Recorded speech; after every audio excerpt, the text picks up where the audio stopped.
ओम। सर्वेभ्यो नमः। श्रीमद् वाल्मीकि रामायण के अयोध्या कांड के द्वितीय सर्ग को हमने देख रहे हैं। पिछले प्रथम कांड में हमने देखा कि महर्षि वाल्मीकि श्री राम जी के गुणों का वर्णन कर रहे हैं और उनके गुणों के कारण ही वो जनता में, लोक में बहुत प्रिय थे और देवताओं में भी बहुत प्रिय थे। हर प्रकार के शास्त्र में वो पारंगत थे, युद्ध विद्या में, शस्त्र विद्या में। और ये भी हमें देखने में मिला कि वो संगीत में, वाद्य कला में भी वो निपुण थे। तो ये देख करके फिर राजा दशरथ के मन में ये इच्छा हुई कि मेरी आयु बहुत ज्यादा हो गई है। पीछे हमने देखा था कि राजा दशरथ जी की आयु 60,000 वर्ष थी और उस समय श्री राम जी की आयु 16 वर्ष थी। उसके बाद अभी आयु का विवरण तो नहीं आया है, लेकिन 60,000 वर्ष सुनने में अपने आप में ही बहुत ज्यादा है। तो उन्होंने कहा कि मैं अपने शरीर में वृद्धावस्था के आगमन को महसूस कर रहा हूं, इसलिए मैं श्री राम को राज्य अभिषेक करना चाहता हूं। ये हमने प्रथम सर्ग में देखा था।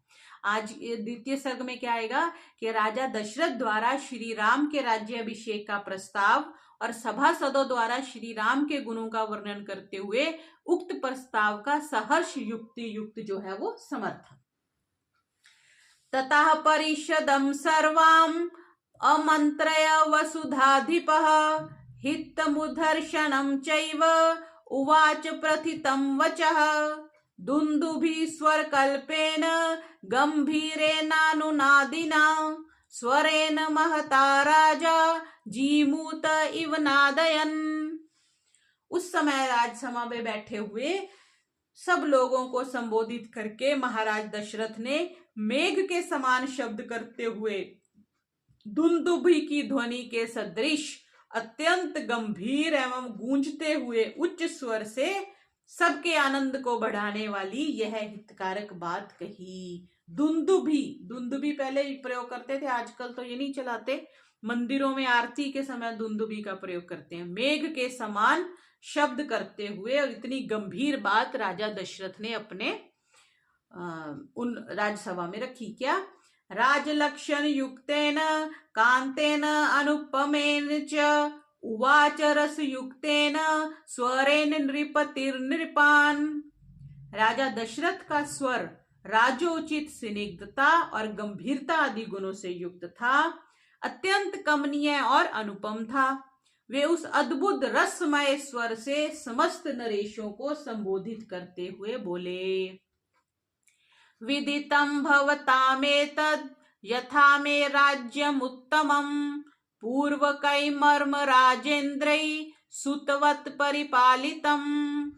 सज्जनों, आप लोगों को यह तो विदित ही है कि मेरे पूर्वज राजाधिराजों ने इस श्रेष्ठ राज्य का किस प्रकार पुत्र की भांति पालन किया है। सो अहम इक्ष्वाकुभिः सर्वै नरेन्द्रै प्रतिपालितं श्रेयसा योक्तुमिच्छामि सुखा अर्हम खिलम जगत। समस्त इक्ष्वाकु कुश के नरेशों ने जिसका प्रतिपालन किया है, उस सुख भोगने के योग्य संपूर्ण जगत को अब मैं भी कल्याण का भागी बनाना चाहता हूं। इससे भी पता चलता है कि हमारे राजाओं का पूरी धरती पर राज था। कह दिया ना, संपूर्ण जगत को अब मैं भी कल्याण का भागी बनाना चाहता हूं। कैसे?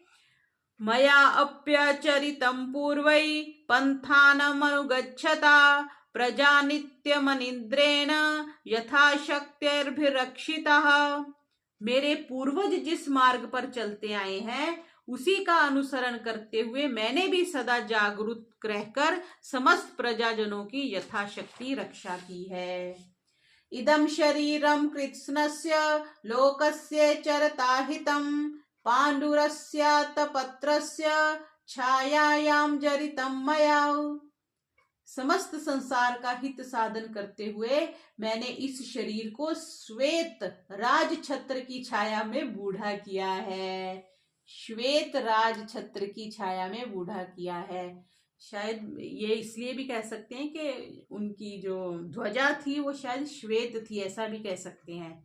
श्वेत राज छत्र की छाया में बूढ़ा किया है। प्राप्य वर्ष सहस्राणि बहुन्यायुषि जीवतः जीर्णस्यस्य शरीरस्य विश्रांतिमभिरोचये। अनेक सहस्र 60,000, यहाँ पे आयु आ गई, 60,000 वर्षों की आयु पाकर जीवित रहते हुए अपने इस जरा जीर्ण शरीर को अब मैं विश्राम देना चाहता हूं। तो दशरथ जी की उम्र 60,000 वर्ष बता रहे हैं। राज प्रभाव जुष्टाम च दुर्वहाम जितेन्द्रियैः परिश्रांतो अस्मि लोकस्य गुर्वीम धर्म धुरम वहन। जगत के धर्म पूर्वक संरक्षण का भारी भार राजाओं के शौर्य आदि प्रभावों से ही उठाना संभव है। अजितेंद्रिय पुरुषों के लिए यह बोझ उठाना अत्यंत कठिन है। जिसका अपने इंद्रियों पे नियंत्रण नहीं है वो राज्य क्या करेगा। अभी जैसे हम कहते हैं कि आदरणीय मोदी जी राज कर रहे हैं, तो जितेंद्रिय तो वो है ही ना, कितने कितने घंटे काम करते हैं, भूख प्यास को नियंत्रित करते हैं, कितना शारीरिक बल डिपेंड करता है मानसिक बल पे। जिसका मानसिक बल बड़ा होता है वो शरीर से भी कार्य कर सकता है, और मानसिक बल इन रिवर्स किस पे डिपेंड करता है कि आपकी शारीरिक शक्ति कितनी है, आपकी ऊर्जा कितनी है। तो वही कह रहे हैं, जगत का जो ये जगत संरक्षण का भाव जो है वो जितेंद्रिय पुरुष ही कैरी कर सकता है। मैं दीर्घ काल से इस भारी भार को वहन करते करते थक गया हूं। सो अहम विश्राम इच्छामि पुत्रम कृत्वा प्रजाहिते सन्निकृष्टानिमान सर्वान अनुमान्य द्विजर्षभान। इसलिए यहाँ बैठे हुए इन संपूर्ण श्रेष्ठ द्विजों की अनुमति लेकर प्रजाजनों के हित के कार्य में अपने पुत्र श्री राम को नियुक्त करके अब मैं राज्य कार्य से विश्राम लेना चाहता हूं। देखो कितनी अच्छी बात है। कई बार मैं जाके अभी देखते हैं ना, बहुत बूढ़े बूढ़े लोग हो जाते हैं, फिर भी दुकान पे बैठे होंगे। बेटा काम संभाल रहा है फिर भी दुकान पे बैठे रहेंगे। क्यों? क्योंकि उनको भरोसा नहीं है। तो एक समय के बाद हमें भरोसा करना चाहिए और अपना दायित्व देना चाहिए। मैं राज्य कार्य से, दशरथ जी कह रहे हैं, मैं विश्राम लेना चाहता हूं। अनुजातो ही माम सर्वैर गुणैः श्रेष्ठो ममात्मजः पुरंदर समो वीर्यै रामः परपुरंजयः। मेरे पुत्र श्री राम मेरी अपेक्षा सभी गुणों में श्रेष्ठ हैं। शत्रुओं की नगरी पर विजय पाने वाले श्री रामचंद्र बल पराक्रम में देवराज इंद्र के समान हैं। तम चंद्रमिव पुष्येन युक्तम धर्म भृतांबरम यौवराज्ये नियोक्तास्मि प्रातः पुरुष पुंगवम। पुष्य नक्षत्र से युक्त चंद्रमा के समान की भांति समस्त कार्यों के साधन में कुशल, धर्मात्माओं में श्रेष्ठ और उन पुरुष शिरोमणि श्री रामचंद्र को मैं कल प्रातः काल पुष्य नक्षत्र में युवराज के पद पर नियुक्त करूंगा। पुष्य नक्षत्र कह दिया इन्होंने, तो इसका मतलब किसी अच्छे काम के लिए पुष्य नक्षत्र को देखना चाहिए। अनुरूपः स वो नाथो लक्ष्मी वा लक्ष्मणाग्रजः त्रैलोक्यमपि नाथेन येन स्यान्नाथवत्तरम्। लक्ष्मण के बड़े भाई श्रीमान राम आप लोगों के लिए योग्य स्वामी सिद्ध होंगे। उनके जैसे स्वामी से संपूर्ण त्रिलोकी की भी परम सनाथ हो सकती है। अनेन श्रेयसा सद्य संयोक्ष्येऽहमिमां महीम् गतक्लेशो भविष्यामि सुते तस्मिन् निवेश्य वै। ये जो राम है ना, ये श्री राम कल्याण स्वरूप हैं। इनका शीघ्र ही अभिषेक करके मैं इस भूमंडल को तत्काल कल्याण का भागी बनाऊंगा और अपने पुत्र श्री राम पर राज्य का भार रखकर मैं सर्वथा क्लेश रहित निश्चिंत हो जाऊंगा।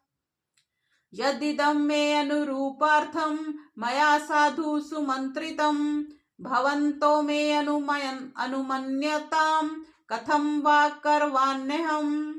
यदि मेरा यह प्रस्ताव आप लोगों को अनुकूल जान पड़े और यदि मैंने ये अच्छी बात सोची हो तो आप लोग इसके लिए मुझे सहर्ष अनुमति दें अथवा यह बतावें कि मैं किस प्रकार से कार्य करूं। यद्यपेषा मम प्रीतिर्हितमन्यद्विचिन्तताम् अन्या मध्यश्चिन्ता तु विमर्दाभ्यधिकोदया। यद्यपि श्री राम के राज्य अभिषेक का विचार मेरे लिए अधिक प्रसन्नता का विषय है, तथापि यदि इसके अतिरिक्त भी कोई सबके लिए हितकर बात हो तो आप लोग उसे सोचें, क्योंकि मध्यस्थ पुरुषों का विचार एक पक्षीय पुरुष की अपेक्षा विलक्षण होता है। कारण यह है कि पूर्व पक्ष और अपर पक्ष को लक्ष्य करके किया गया होने के कारण अधिक अभ्युदय करने वाला होता है।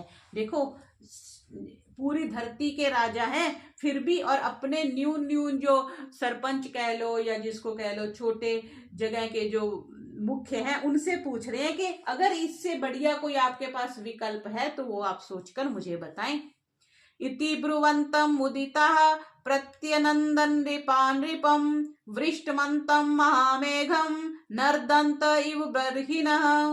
राजा दशरथ जब ऐसी बात कह रहे थे, उस समय वहां उपस्थित नरेशों ने अत्यंत प्रसन्न होकर उन महाराज का उसी प्रकार अभिनंदन किया जैसे मोर मधुर के कारव फैलाते हुए वर्षा करने वाले महामेघ का अभिनंदन करते हैं। महर्षि वाल्मीकि जी ने उपमाएं कितनी सुंदर सुंदर दी हैं। कैसे अभिनंदन किया? जैसे मोर बादलों का करता है वैसे राजाओं ने दशरथ जी का अभिनंदन किया। स्निग्धो अनुनादः संजज्ञे ततो हर्ष स्मीरितः जनौघोद्घुष्ट सन्नादो मेदिनीं कंपयनिव। तत्पश्चात समस्त जन समुदाय की स्नेहमयी हर्ष ध्वनि सुनाई पड़ी। वह इतनी प्रबल थी कि समस्त पृथ्वी को कांपती हुई सी जान पड़ी।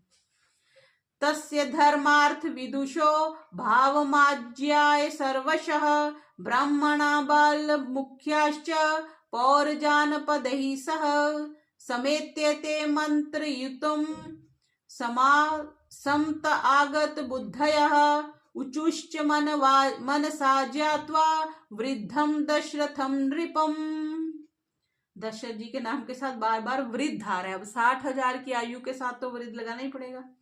धर्म और अर्थ के ज्ञाता महाराज दशरथ के अभिप्राय को पूर्ण रूप से जानकर संपूर्ण ब्राह्मण और सेनापति, नगर और जनपद के प्रधान, कौन कौन वो लगाए थे? नगर और जनपद के प्रधान व्यक्तियों के साथ मिलकर परस्पर सलाह करने के लिए बैठे और मन से सब कुछ समझकर जब वे एक निश्चय पर पहुंच गए तब बूढ़े राजा दशरथ से इस प्रकार बोले। अनेक वर्ष सहस्रो वृद्धस्त्वमसि पार्थिव स रामं युवराजानम् अभिषिञ्चस्व पार्थिवम। पृथ्वीनाथ, देखो पृथ्वीनाथ, लोकनाथ हम कहते हैं ना, सिद्धनाथ, गुरुनाथ, नाथ पति को भी कहते हैं ना नाथ। पृथ्वीनाथ मीन्स पूरी पृथ्वी के वो राजा थे।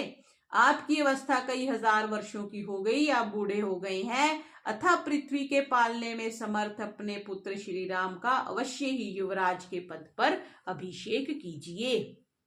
इच्छा मोहि महाबाहुं रघुवीरं महाबलम गजेन महतायांतम रामं छत्रावृताननम।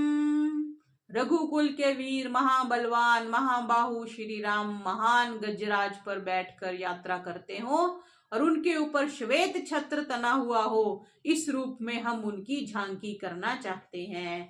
तो श्वेत छत्र इसका मतलब रघुकुल वंश का छत्र था। जैसे पीछे भी इसमें 7वें श्लोक में भी कहा ना, शरीर को श्वेत राज छत्र की छाया में बूढ़ा किया है, तो श्वेत रंग का उनका छत्र था।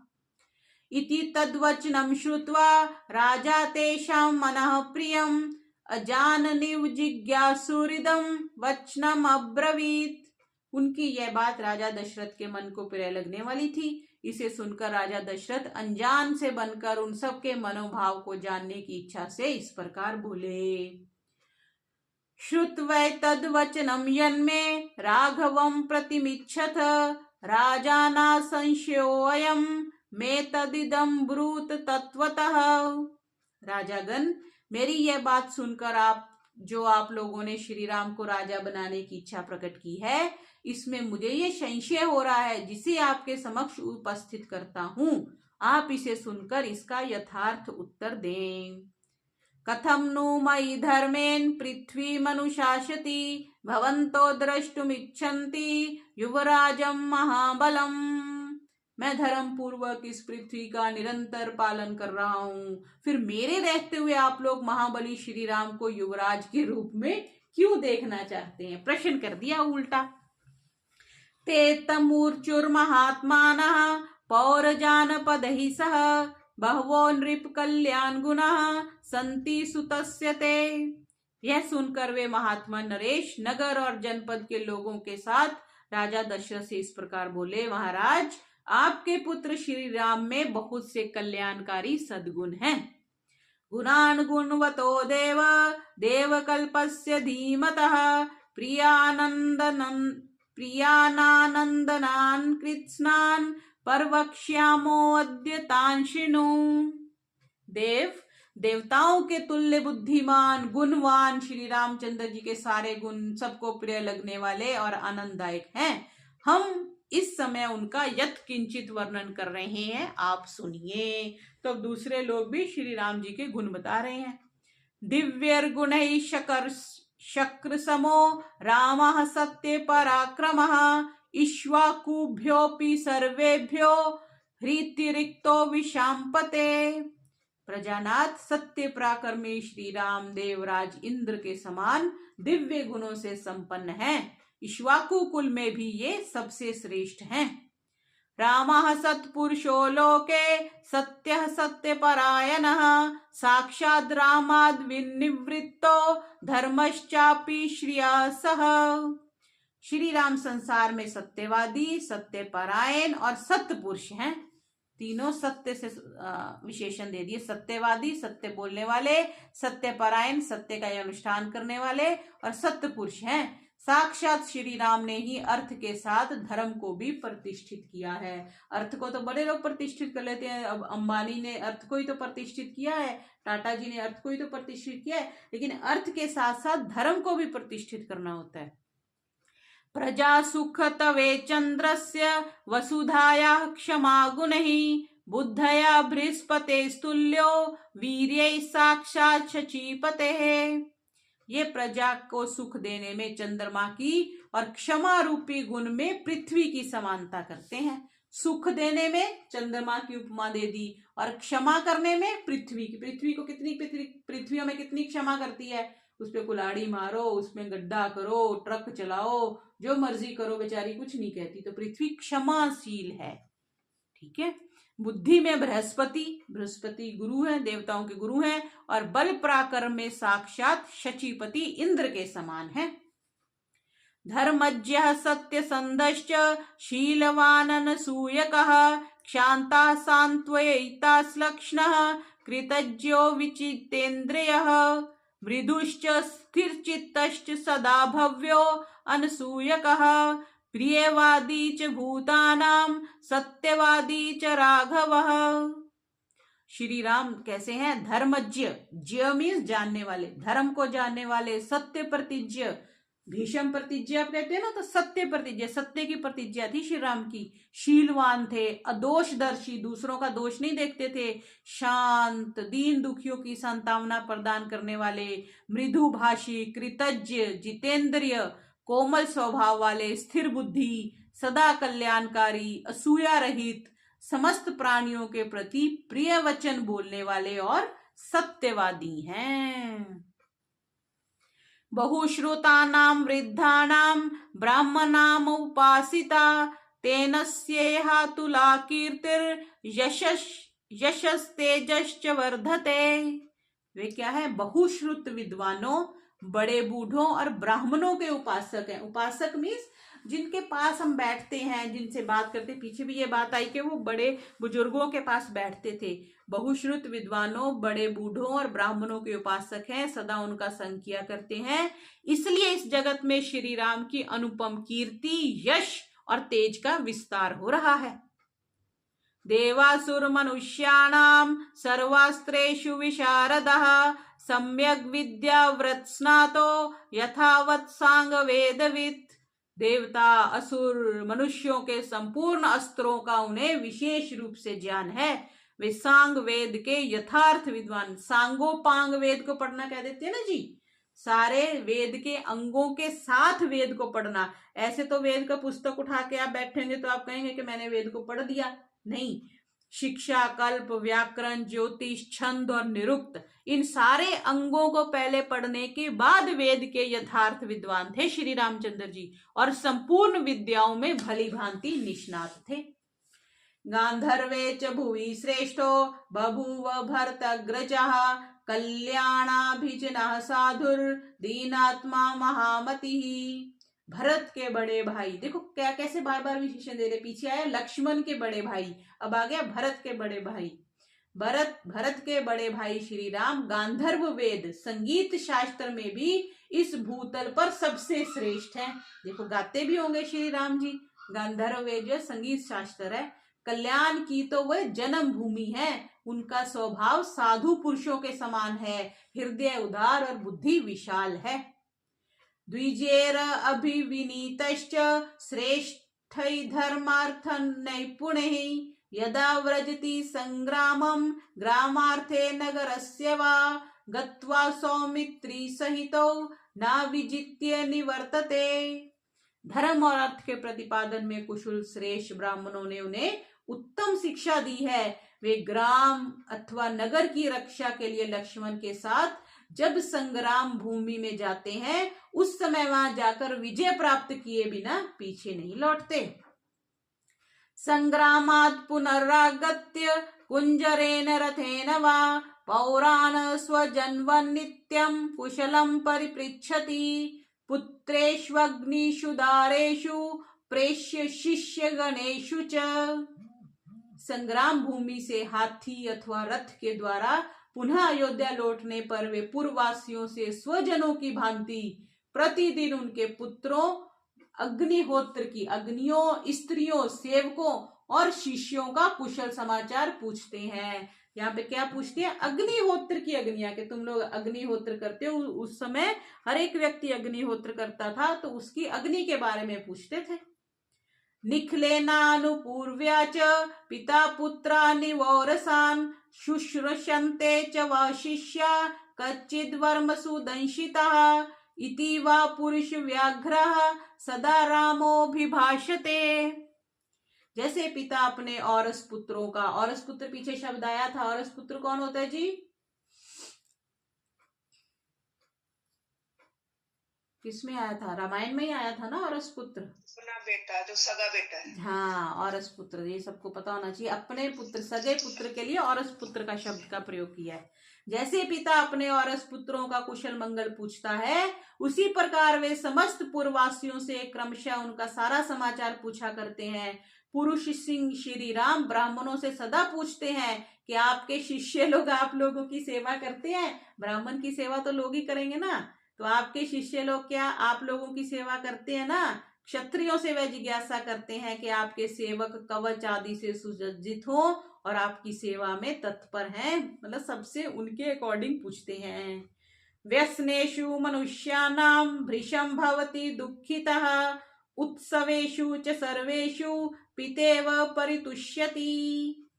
नगर के मनुष्यों पर संकट आने पर वे बड़े दुखी हो जाते हैं। उन सब के घरों में सब प्रकार के उत्सव होने पर उन्हें पिता की भांति प्रसन्नता होती है।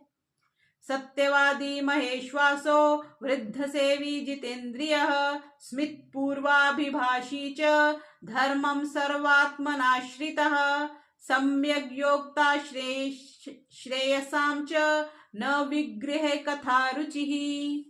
वे सत्यवादी, महान, धनुर्धर, वृद्ध पुरुषों के सेवक और जितेंद्रिय हैं। श्री राम पहले मुस्कुराकर वार्तालाप आरंभ करते हैं।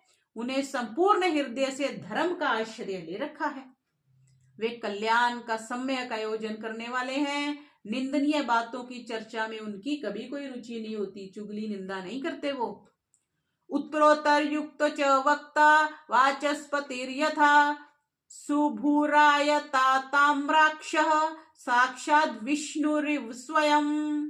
उत्तरोत्तर उत्तम युक्ति देते हुए वार्तालाप करने में वे साक्षात बृहस्पति के समान हैं। उनकी भौहें सुंदर हैं, आंखें विशाल हैं और कुछ लालिमा लिए हुए हैं। वे साक्षात विष्णु की भांति शोभा पाते हैं।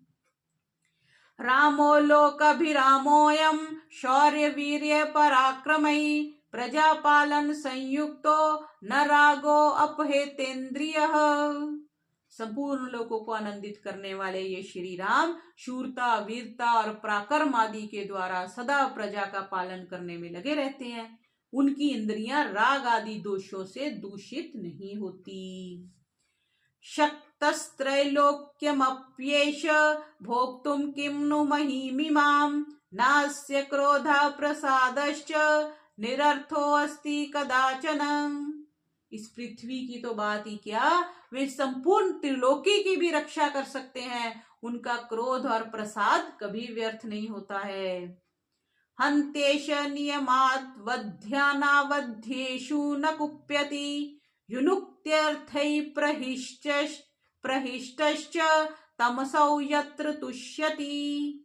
जो शास्त्र के अनुसार प्राण दंड पाने के अधिकारी हैं, उनका ये नियम पूर्वक वध कर डालते हैं,